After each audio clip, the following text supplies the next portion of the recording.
They handed her a pen and told her she was worthless.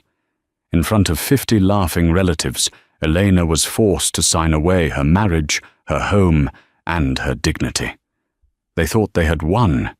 They thought they were throwing trash out to the street. But they didn't know that the phone in her pocket was vibrating with a call that would change everything. The ink on the divorce papers hadn't even dried when a fleet of black SUVs pulled into the driveway. She wasn't just a discarded wife anymore.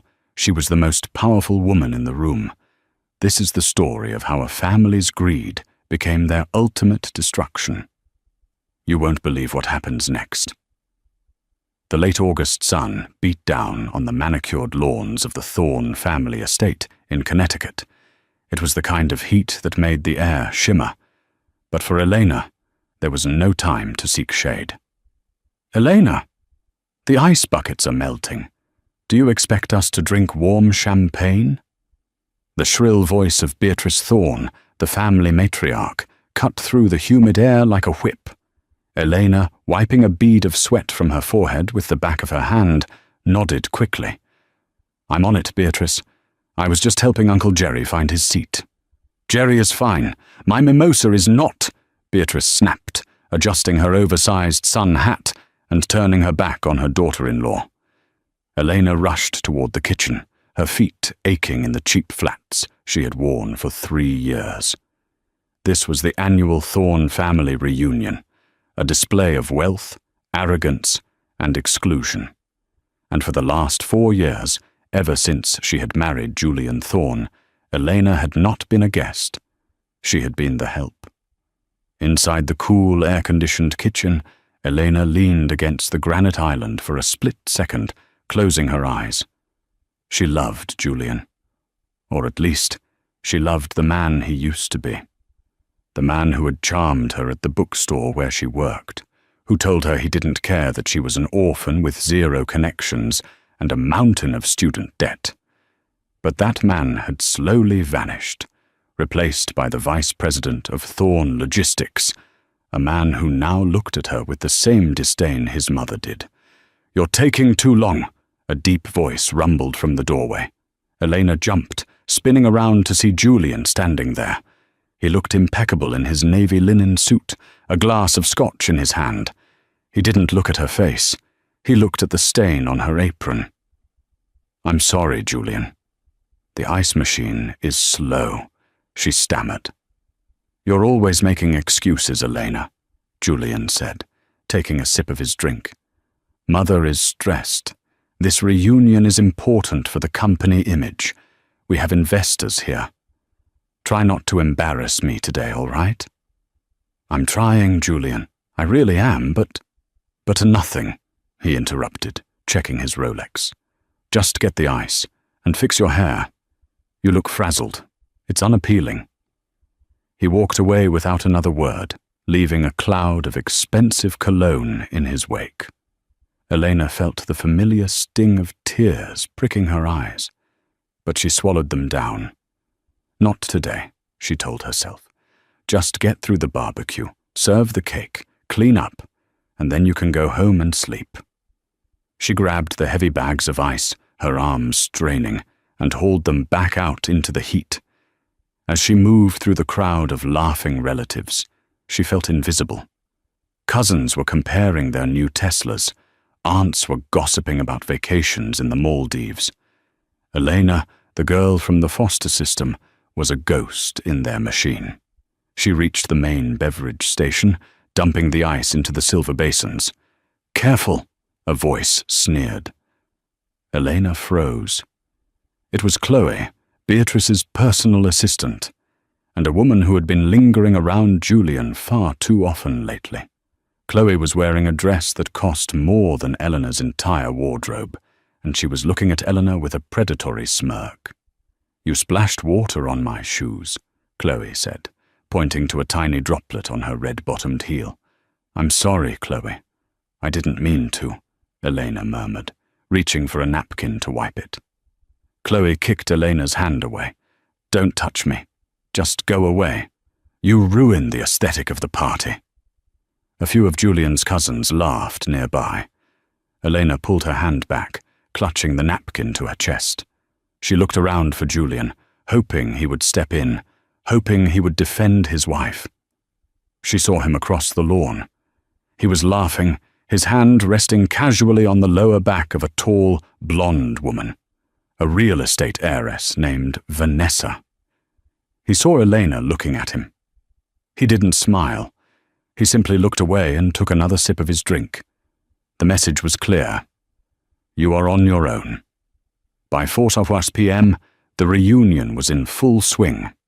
The catering staff, the actual hired help, had arrived to serve the main dinner, which meant Eleanor was finally allowed to sit down. However, when she approached the main family table, she realized there was no chair for her next to Julian. There was a seat for Beatrice, a seat for Julian. And next to Julian sat Chloe, the assistant. "Oh," Elena said, standing awkwardly by the table as the family began to take their seats. "Julian, there's no chair." The chatter at the table died down. Beatrice slowly buttered a roll, not looking up. "The table is full, Elena. We only rented a certain number of chairs for the head table. You can sit with the children at the picnic bench near the gazebo." The children's table was 50 yards away, in the direct sun. "But I'm his wife," Elena whispered, her voice trembling. Julian finally looked at her. His eyes were cold, devoid of the warmth she remembered from their honeymoon. "Don't make a scene, Elena. It's just a seating chart. Go sit with the kids." "Actually," Beatrice interrupted, wiping her mouth with a linen napkin. She stood up, tapping her spoon against her crystal wine glass. The sharp ting-ting-ting silenced the entire garden. 100 guests turned to look at the head table. "Everyone, if I could have your attention," Beatrice announced, her voice projecting with practiced authority. "Before we serve the prime rib, we have a bit of family business to attend to. A restructuring, if you will." Elena felt a cold knot form in her stomach. Beatrice never did anything without a reason. "As you know," Beatrice continued, "the Thorn legacy is built on strength, pedigree, and excellence. We prune the dead branches so the tree can grow." Beatrice's eyes locked onto Elena. "Elena, dear, come here," Beatrice said, gesturing with a manicured hand. Elena hesitated. "Me? Yes, you. Come stand by your husband." Elena walked slowly to the head table. Her heart was hammering against her ribs. She stood next to Julian, who refused to make eye contact with her. He was staring at the tablecloth, his jaw clenched. "What is this?" Elena whispered to him. Julian didn't answer. Beatrice reached under the table and pulled out a thick manila envelope. She slammed it onto the table, rattling the silverware. "Elena," Beatrice said, her voice loud enough for the back rows to hear. "For 4 years, we have tried to mold you. We gave you clothes, we gave you a home, we gave you the Thorn name. We hoped you would rise to the occasion." "But you haven't," the crowd murmured. Elena felt the blood drain from her face. I work hard every day for this family, Beatrice. I do everything you ask." "You are a liability," Beatrice spat. "You are plain. You are uneducated. You come from nothing, and you bring nothing to this table but embarrassment. Julian needs a partner who can elevate him, not a charity case he picked up in a used bookstore." Beatrice slid the envelope toward Elena. "These are divorce papers," Beatrice announced. The gasps from the guests were audible. Elena felt like the ground was tilting beneath her feet. She looked at Julian. "Julian? What is she talking about?" Julian finally looked up. His eyes weren't sad. They were annoyed. "It's over, Elena. Just sign them." "Over?" Elena choked out. "But we're married. You promised to love me. I've sacrificed everything for you. I quit my classes because you said we couldn't afford them. I worked 2 jobs while you finished your MBA. I supported you." "And I appreciate the help," Julian said coldly. "But I've outgrown you. Look at you, Elena. Look at this party. You don't belong here. You never did." "We're prepared to be generous," Beatrice interjected, opening the folder to the signature page. "We are offering you a settlement of $10,000. That should be enough for you to find a small apartment and start whatever sad little life you're destined for." "$10,000? Elena cried, tears finally spilling over. "Julian, we have hundreds of thousands in the joint account. I helped save that money." "That is Thorn money," Julian snapped it. "And if you don't sign this right now, Beatrice's lawyers will make sure you don't get a single penny. You'll leave with nothing but the clothes on your back." "Why are you doing this here?" Elena sobbed, looking around at the sea of faces. Some were pitying, but most were amused, treating her heartbreak like a spectator sport. "Why humiliate me like this?" "Because you need to learn your place," Beatrice smiled cruelly. "And because we have another announcement to make." Beatrice placed a hand on Chloe's shoulder. Chloe beamed, holding up her left hand. A massive diamond ring, far larger than the tiny band Elena wore, sparkled in the sunlight. "Julian and Chloe have been seeing each other for 6 months, Beatrice declared. "And once you sign these papers, they will be officially engaged. Chloe comes from a good family. She understands business. She is the future of this family." Elena felt like she had been punched in the chest. 6 months.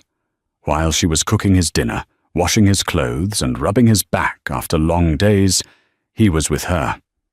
"Sign the papers, Elena," Julian commanded, shoving a gold fountain pen into her trembling hand. "Don't make this harder than it has to be." Elena looked at the pen. She looked at the smirking face of Chloe, the triumphant glare of Beatrice, and the cold, dead eyes of the husband she had adored. She was trapped. They had the lawyers, the money, and the power. If she fought, they would crush her. With shaking fingers, she took the pen. The silence in the garden was deafening.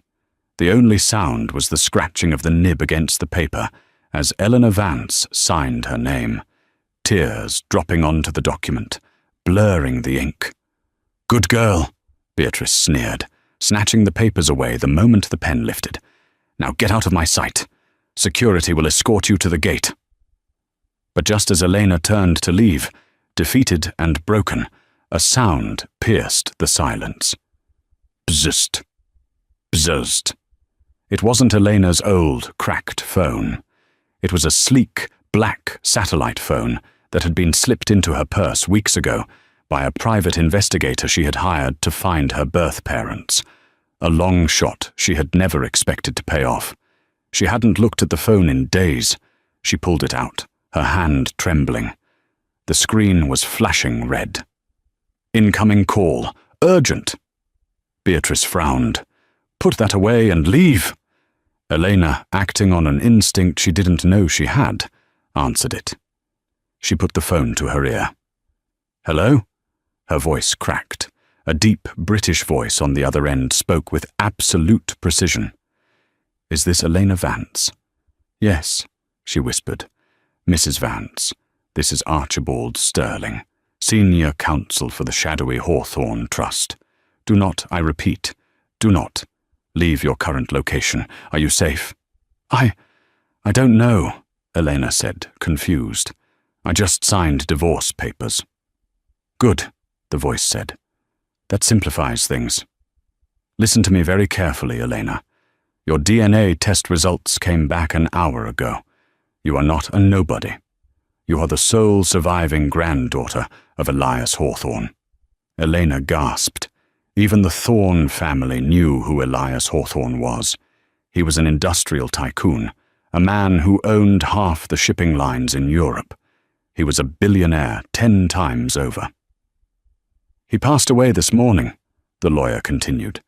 "You are the sole heir to the Hawthorne empire. I am at the gates of the Thorn estate now. I'm coming in." Elena lowered the phone. She looked up at Beatrice, who was glaring at her. "Who was that?" Julian demanded, sensing the shift in the air. Elena wiped her tears. She stood up straighter. For the first time in 4 years, she didn't look down. "That," Elena said, her voice gaining strength, "was my lawyer." The air in the Thorn garden seemed to vibrate. It started as a low hum, barely audible over the confused murmuring of the guests, but within seconds it grew into a roar that shook the crystal glasses on the tables. "What is that noise?" Beatrice demanded, shielding her eyes against the sun. "Julian, did you hire a band? I told you, no live music until the speeches are done." "I didn't hire anyone," Julian said, his brow furrowing as he stood up. The answer arrived a moment later.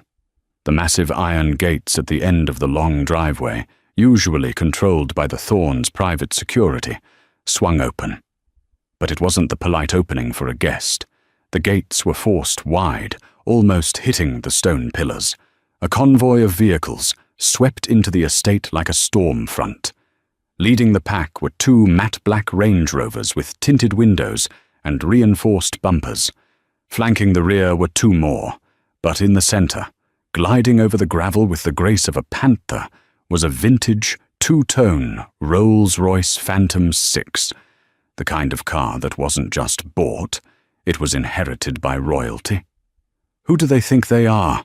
Chloe shrieked, clutching Julian's arm. "They're driving on the grass."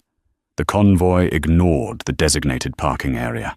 They drove straight through the manicured rose garden Beatrice had spent a fortune cultivating, crushing the prize-winning blooms under heavy rubber tires. The vehicles screeched to a halt just 10 feet from the head table, forming a semicircle of steel and intimidation. The silence that followed was absolute. Even the birds seemed to have stopped singing. The doors of the SUVs flew open in unison. 8 men stepped out. They were giants, dressed not in the cheap security blazers of the Thorn estate, but in bespoke tactical suits. They wore earpieces and moved with the lethal precision of special forces. They immediately fanned out, securing the perimeter, their eyes scanning the guests as if looking for a threat. "This is private property!"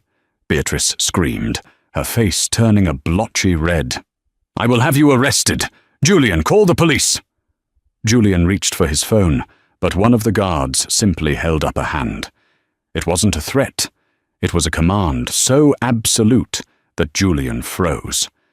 Then the rear door of the Rolls-Royce opened. A man stepped out. He was older, perhaps in his 60s, with silver hair combed back severely. He wore a 3-piece suit that cost more than the Thorn family's entire annual catering budget.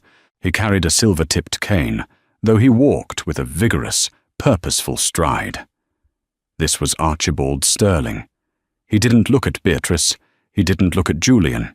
He walked straight past the trembling Chloe, stepping over the grass without looking down. He walked directly to Elena, who was still clutching her cheap flip phone, tears drying on her cheeks. The guests watched in stunned disbelief as this powerful stranger stopped in front of the woman who had just been serving them ice. Archibald Sterling bowed. It was a deep, respectful bow, the kind reserved for heads of state. "Miss Vance," Archibald said, his voice rich and smooth. "My deepest apologies for the delay. The traffic on the I-95 was dreadful, and we had to scramble the helicopter to get the security team here first." I don't understand," Elena stammered, clutching the divorce papers to her chest. "You are Elena Vance, born in Chicago, 1998, adopted by the Vance family?" "Yes." Archibald nodded, signaled to one of the guards, who stepped forward with a velvet box. "Then it is my solemn duty and great honor to be the first to greet you. I am the executor of the estate of your grandfather, Elias Hawthorne." A collective gasp ripped through the crowd. "Elias Hawthorne?" Julian choked out, stepping forward. The shipping magnate? The owner of Hawthorne Global?" Archibald finally turned his icy gaze toward Julian. He looked at him as one might look at a cockroach on a dinner plate. "I am not speaking to you," Archibald said. He turned back to Eleanor. "Eleanor, your mother was Elias's estranged daughter. She ran away 30 years ago to marry a man Elias disapproved of. They died in a car accident when you were an infant, and due to a clerical error in the hospital records, Elias never knew you survived. He spent the last 20 years looking for you. He found you 3 days ago. Sadly, his heart gave out before he could hold you himself." Elena's knees buckled. Archibald caught her by the elbow, steadying her with a gentle, fatherly grip. "I have a family," she whispered. "You are the family, Elena," Archibald said softly. "You are the only blood relative left. You are the sole beneficiary of the Hawthorne Trust." Beatrice Thorne, realizing the magnitude of what was happening, pushed Chloe aside and rushed forward, her face transforming into a mask of fake concern. "Oh my goodness," Beatrice cried, clapping her hands. "Elena, did you hear that? Family! Oh, this is a miracle. I always knew you were special. I always said it, didn't I, Julian? I said she had an air of nobility about her." Archibald straightened up, towering over Beatrice. "Who is this woman?" "I am her mother-in-law," Beatrice beamed, trying to touch Eleanor's arm. "We are her family. We've taken care of her for years." Archibald looked at Eleanor. Then he looked at the table. His eyes landed on the manila envelope. "And what is this?" Archibald asked, pointing his cane at the document in Elena's hand. Elena looked down at the paper. The ink where she had signed Elena Vance was still fresh. It's a divorce settlement," Elena said quietly. The air left the room. Archibald's eyes narrowed. He reached out and gently took the papers from Eleanor. He put on a pair of gold-rimmed spectacles and read the document. A slow, shark-like smile spread across his face. "Signed," Archibald murmured. "Dated. Witnessed by..." He looked at the notary stamp on the table. "Excellent." "Wait!" Julian panicked. He lunged forward. "That hasn't been filed yet. It's not legal. We were just working through some issues." Archibald snapped the folder shut and handed it to the largest bodyguard.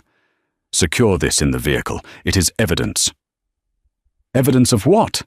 Julian demanded. "Evidence," Archibald said, his voice booming, "that when Elena Vance inherited the Hawthorne fortune at 9 a.m. this morning, upon the death of her grandfather, she was in the process of severing ties with you.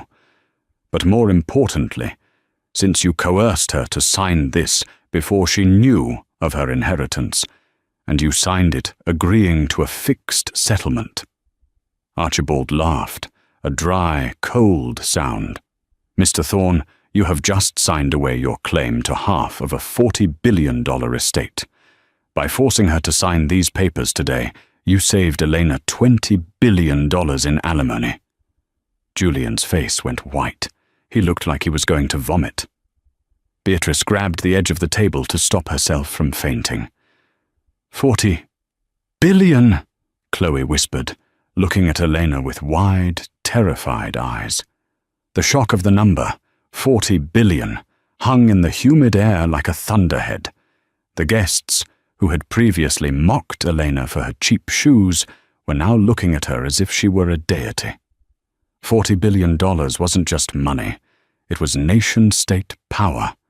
It was the kind of wealth that could buy the Thorne family's entire existence 1,000 times over and still have change for coffee. Elena stood there, the realization slowly sinking in. She wasn't just free. She was powerful. "This is a mistake," Julian stammered, his voice high and desperate. He looked at Elena, his eyes pleading. "Elena, baby, listen to me. You know I love you. The papers. It was a test. Mother and I, we wanted to see if you really loved me for me, or if you were just comfortable. It was a test of loyalty.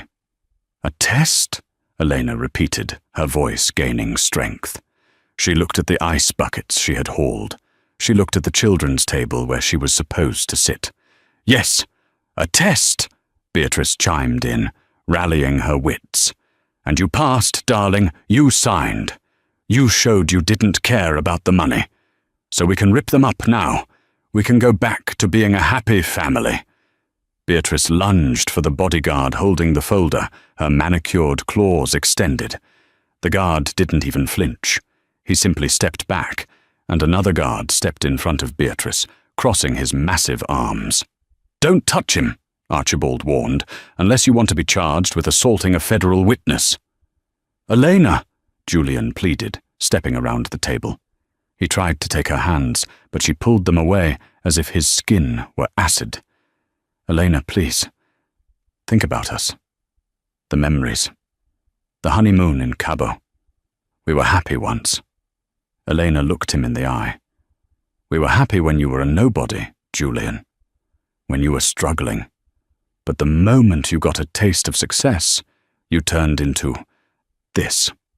She gestured to his suit, his watch, his sneering mother. I can change, Julian cried. We can start over. With your inheritance and my business acumen, we could rule the industry. Think of the synergy. Thorne Logistics and Hawthorne Shipping. Archibald cleared his throat. It was a sound of pure derision. Ah, yes, Thorne Logistics, Archibald said, pulling a tablet from his jacket pocket. About that. He tapped the screen a few times. Mr. Thorne, is it true that 80% of your logistics supply chain relies on transatlantic freight? Yes, Julian said, confused. We are a major player. And who is your primary carrier? Archibald asked innocently. We contract through several vendors, but mostly the Euro-Atlantic line, which is a subsidiary of Hawthorne Global, Archibald finished. I checked the books on the flight over. It seems Thorne Logistics is currently 3 months behind on payments to Hawthorne Global. You owe the company $12 million. Julian gulped. It's a cash flow issue. We're resolving it. Actually, you're not, Archibald said, because as the executor of the estate, acting on behalf of the primary shareholder, Ms. Eleanor, I am hereby calling in the debt, immediately. You can't do that, Beatrice shrieked. That would bankrupt us.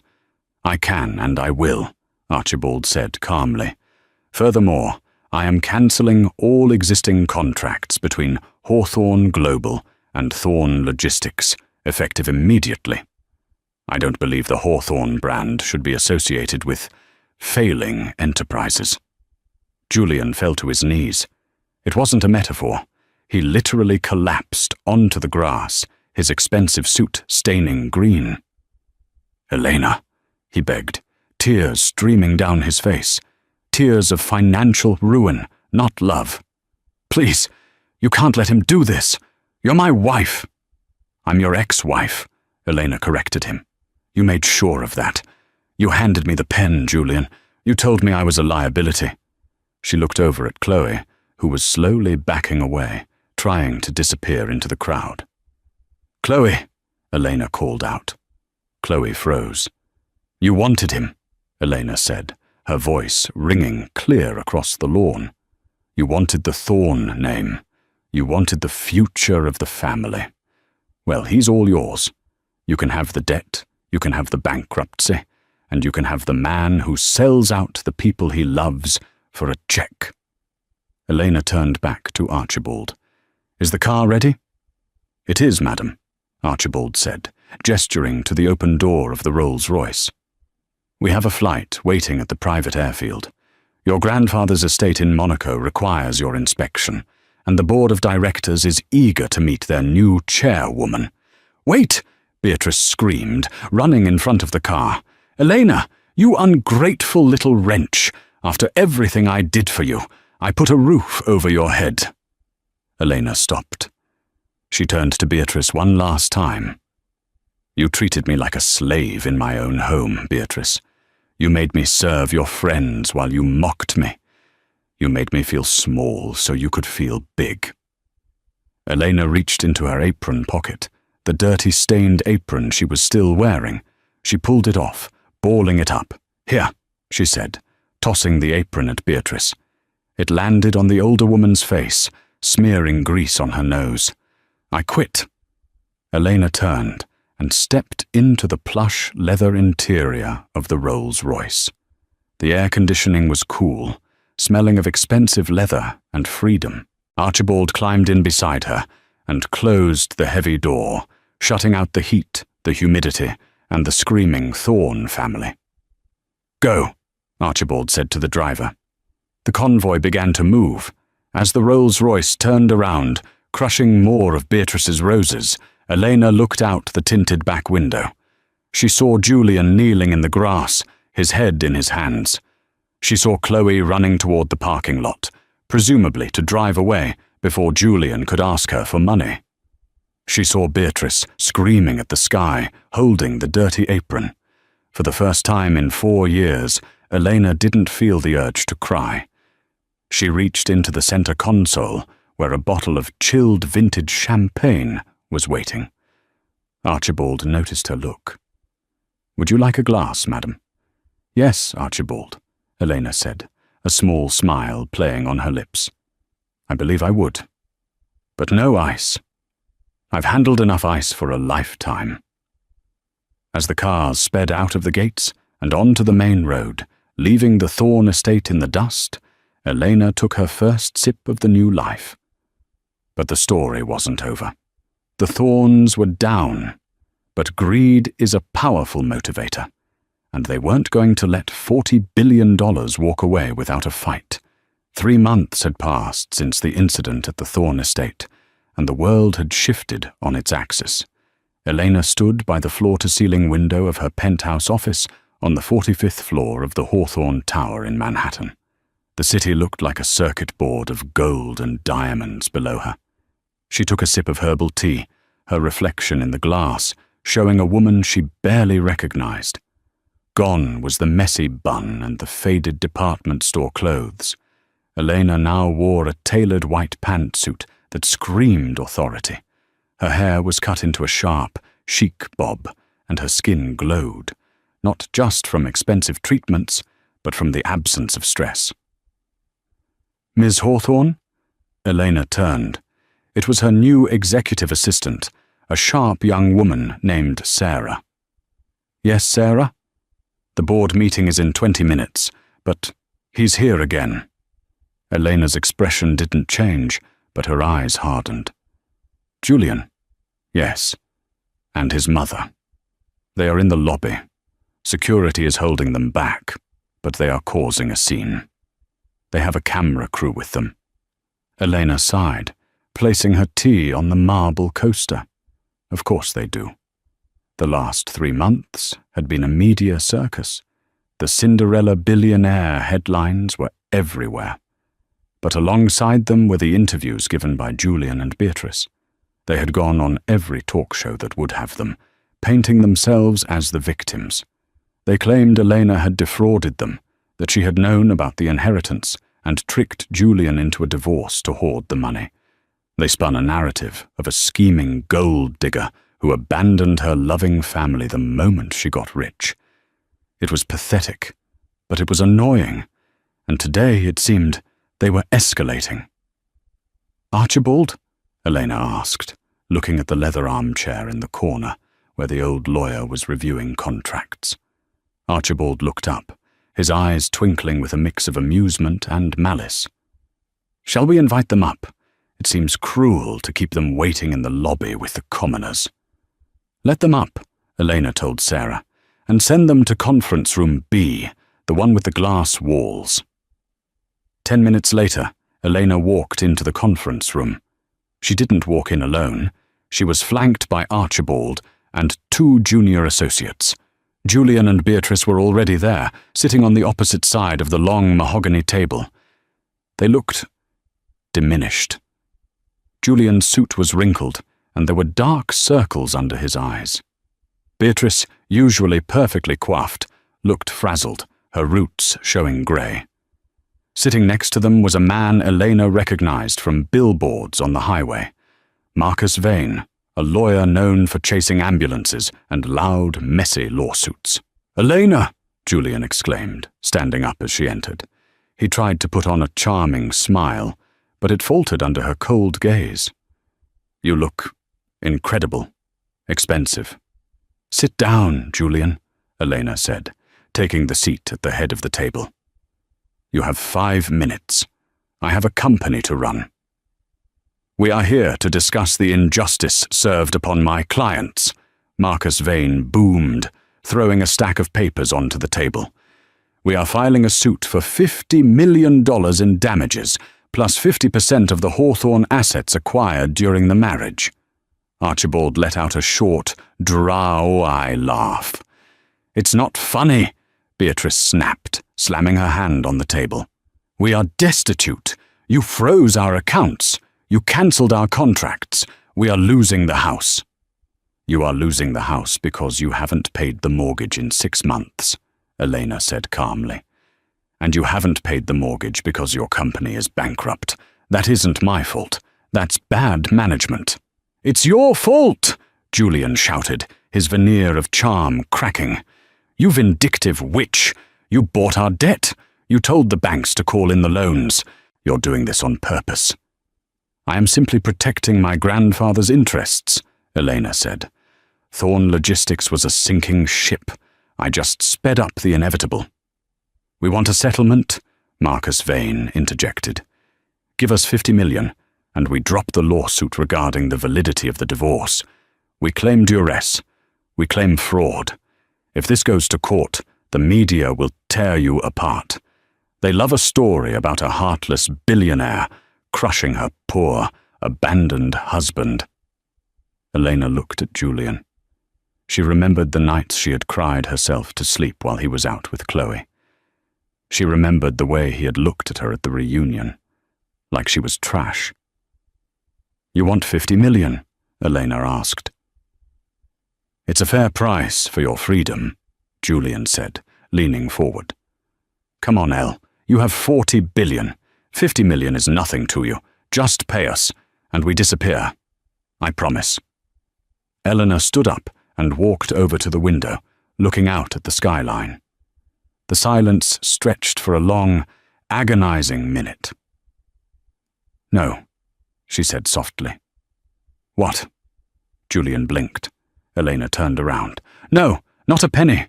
You forced me to sign those papers, Julian.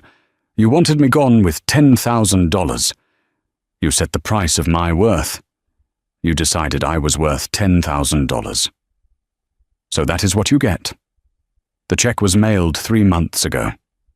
Did you cash it?" "I burned it!" Beatrice screamed. "Then that's a shame," Elena said. "Because that was the only money you're ever going to see from me." "Then we'll see you in court," Marcus Vane threatened, gathering his papers, "and we will bring everything to light. The neglect, the emotional abuse you inflicted on Julian." "Bring it," Elena said, her voice dropping an octave. "But be warned, Julian. If you step into a courtroom with me, I won't just defend myself. I will countersue. I have the receipts. I have the emails between you and Chloe. I have the bank statements showing you using company funds for her apartment.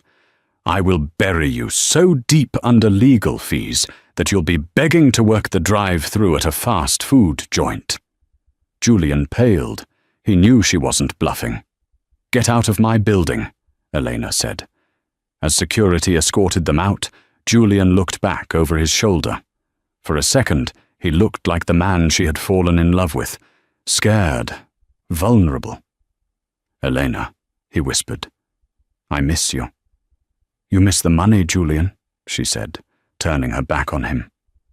"You never knew me." The lawsuit proceeded, fueled by Marcus Vane's hunger for fame and Beatrice's delusion. They thought the threat of public scandal would make Eleanor settle. They underestimated how much Elias Hawthorne's granddaughter enjoyed a fight. The trial date was set for early December. It was dubbed the divorce of the century by the tabloids. But before the court date, there was the Hawthorne Winter Gala. It was the premier social event of the season, held in the grand ballroom of the Plaza Hotel. Every dignitary, celebrity, and captain of industry was there. Elena had decided to proceed with the event despite the legal drama. It was her coming-out party as the head of the family.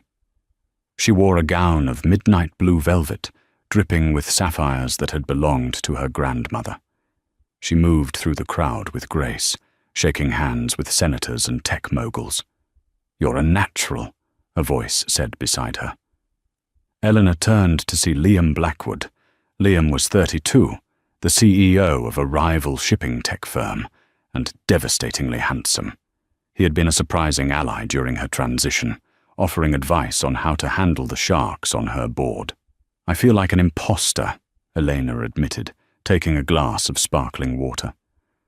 "I feel like the waitress from the barbecue is going to pop out any second." "She won't," Liam smiled. "That woman was a survivor. This woman is a conqueror. There's a difference." Suddenly, a commotion at the entrance drew everyone's attention. The security guards were struggling to hold back 3 people: Julian, Beatrice, and, shockingly, Chloe. They were dressed in formal wear, though Beatrice's dress looked dated and Julian's tuxedo was ill-fitting. "Let us in!" Beatrice was screeching. "We are family. I am the mother of the former husband. We have a right to be here." Cameras flashed. The paparazzi, who were allowed in the foyer, went wild. Elena felt her stomach drop. They were crashing her gala. "Shall I have them removed?" Liam asked, his jaw tightening. Elena watched them. They looked desperate, manic. If she threw them out, they would play the victim card again. The heartless billionaire throws her family out into the cold. "No," Elena said, a cold calm settling over her. "Let them in." She signaled to the head of security. The guards stepped back. Julian and Beatrice stumbled into the ballroom, looking triumphant. They straightened their clothes and marched toward Elena, the crowd parting like the Red Sea. "Elena!" Beatrice announced loudly, grabbing a glass of champagne from a passing waiter. "So kind of you to finally invite us. We were beginning to think you'd forgotten your roots." The room went silent. 500 of the most powerful people in the world were watching. "I didn't invite you, Beatrice," Elena said, her voice amplified by the acoustics of the room. "But since you're here, you might as well enjoy the hors d'oeuvres. I know things have been tight for you lately." Julian stepped forward. He had clearly been drinking. "Don't patronize us, Elena. We're here to make a deal. Stop the foreclosure. Give us back the house, and we'll leave you alone." "This isn't the place, Julian," Elena said quietly. "It's the perfect place," Julian shouted, throwing his arms wide. "Look at all these people. Do they know who you really are? Do they know you're a fraud?" He turned to the crowd. "She wasn't some hidden heiress," Julian yelled. "She was a waitress. She scrubbed my floors. She begged me for money. She's nothing," the crowd murmured, but it wasn't in agreement. It was in disgust. Julian was making a fool of himself. "And you?" Beatrice pointed a shaking finger at Eleanor. "You stole my son's future. That money should be ours. We suffered for it." "Suffered?" Elena asked, stepping closer. "You lived in a mansion while I cleaned it. You drove luxury cars while I walked to work. And when you thought I was worthless, you threw me away." She signaled to the AV booth. "Since you want to talk about the past, Julian, let's share a memory."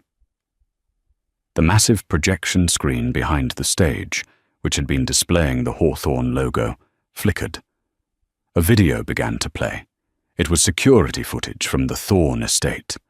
The date stamp was August 24th, the day of the reunion. The footage showed the garden. It showed the moment Beatrice slammed the divorce papers on the table. It showed Julian sneering. The audio was crisp and clear. "You are a liability. You are plain. You are uneducated." Beatrice's voice echoed through the ballroom. "Sign the papers, Elena. Don't make this harder than it has to be."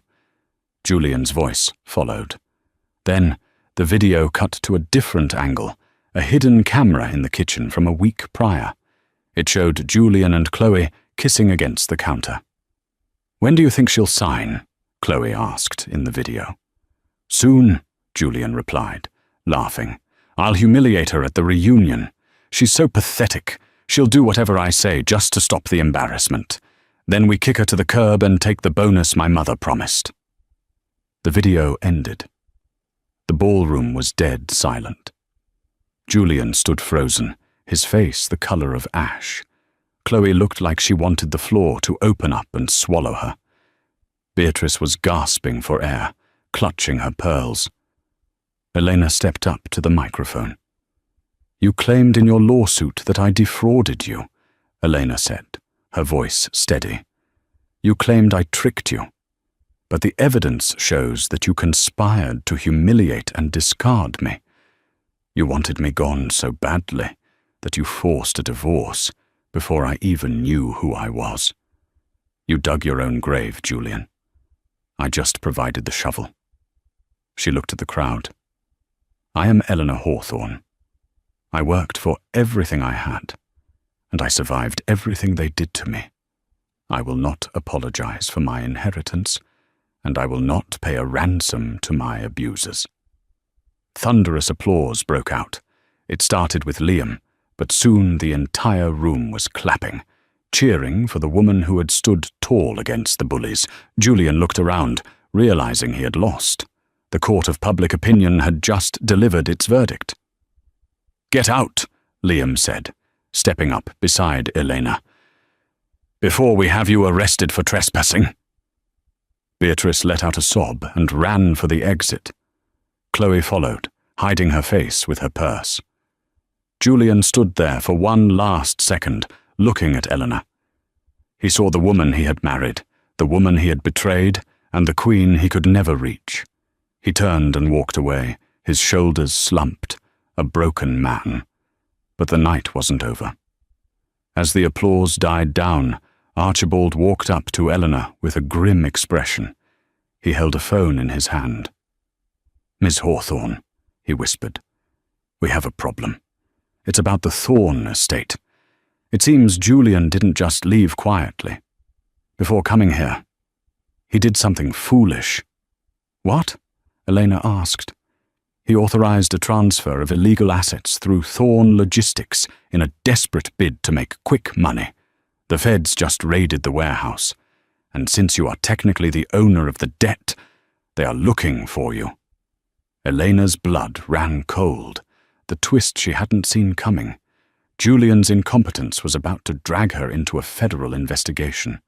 The murmur in the ballroom had barely subsided when the heavy double doors swung open again. This time, it wasn't a crashing family member. It was a squad of 6 FBI agents in windbreakers, led by a stern-faced woman with a badge on her belt. The music stopped abruptly. The guests froze.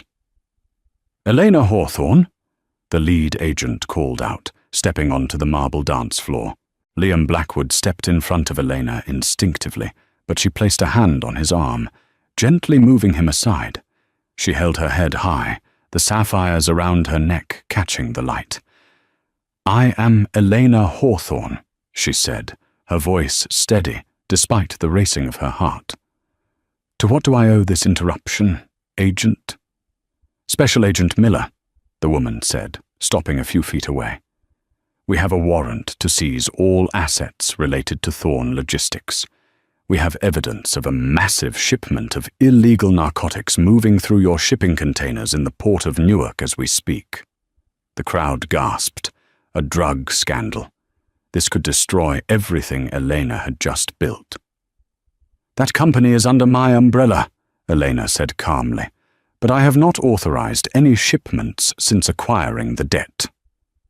"The manifest was signed digitally yesterday," Agent Miller said, pulling out a tablet.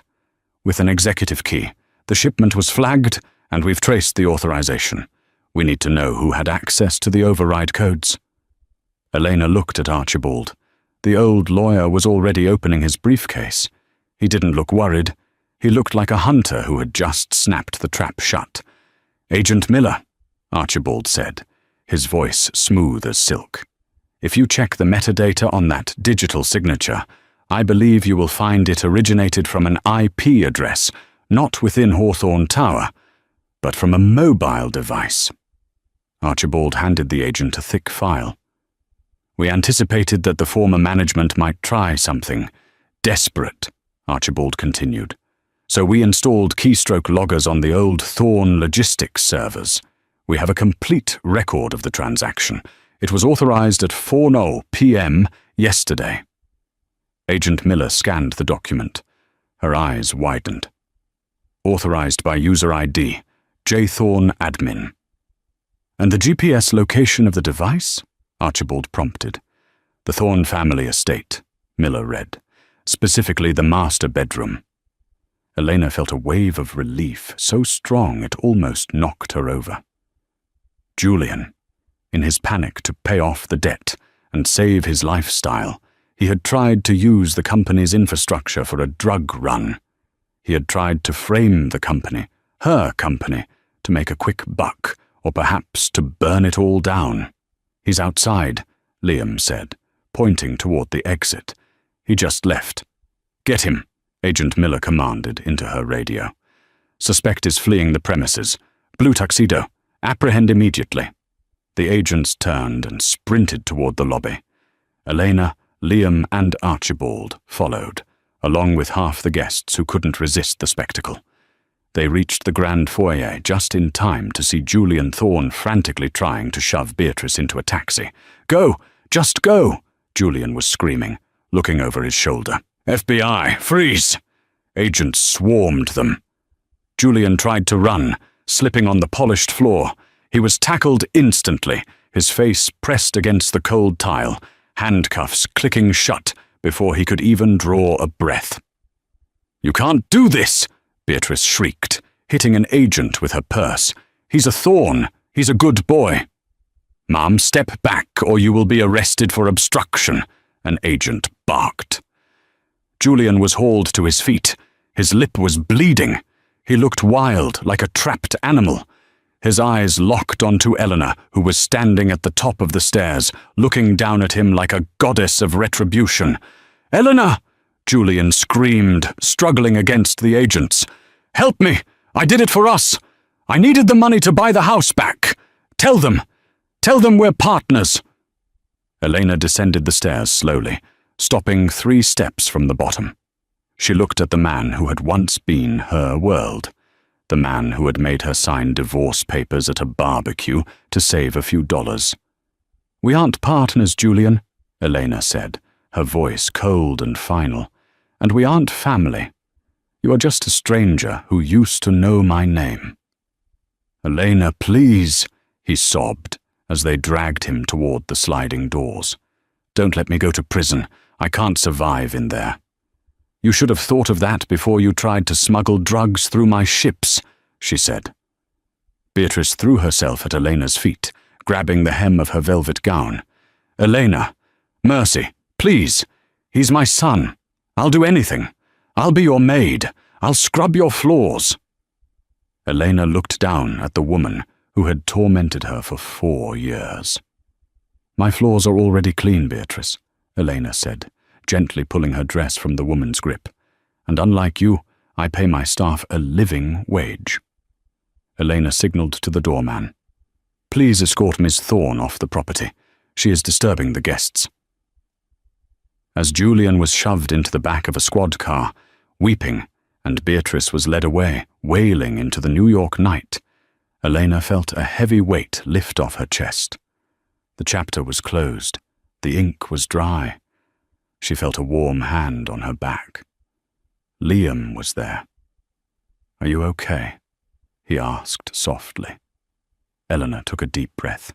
She looked at the flashing lights of the police cars fading into the distance, then back at the warm glow of the hotel where her future awaited.